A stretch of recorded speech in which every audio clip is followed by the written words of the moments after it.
Why did you state on vulnerability and trust? Quote, some would say I've learned the hard way at times. I've always wound up in the trenches with my sleeves rolled up and dirty. It's the truth. Trust for me is a very scary state to be in. Vulnerable. The word alone sounds lonely to me. Why did you state that? Um, I was hospitalized by 4 years old. I was bleeding in my urine. My parents were freaking out, and all that rage, things that go on in the household, has to go somewhere. Um, I was the only girl. My brothers shared a room. My parents obviously had their room, and they thought it was a great thing that I had my own bedroom. And I was like, this is the worst feeling in the world because I felt like lonely, only girl.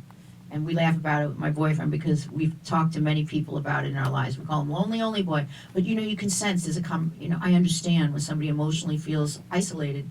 And at the time, it felt like the only way I could survive. And more than that, I plotted. I plotted how I'm going to get out of this situation. And I'm just trying to tell you, I love my parents more than life because I'm so grateful they're here and I grew through it. But at the time, it was a very violent way my father was incredibly rageaholic, incredibly abusive, incredibly physically at times, not, I was his child, I was his girl. I was the special girl. But my mom got it, my older brother got it, and all that stuff has to go somewhere. And it's just because what they saw and what they were trying to, every parent in our generation were, veterans. They were veterans of a war. They've already experienced so much, and they had to live through it at a very young age. So I understand it on a adult level now, but at the time, you're captured.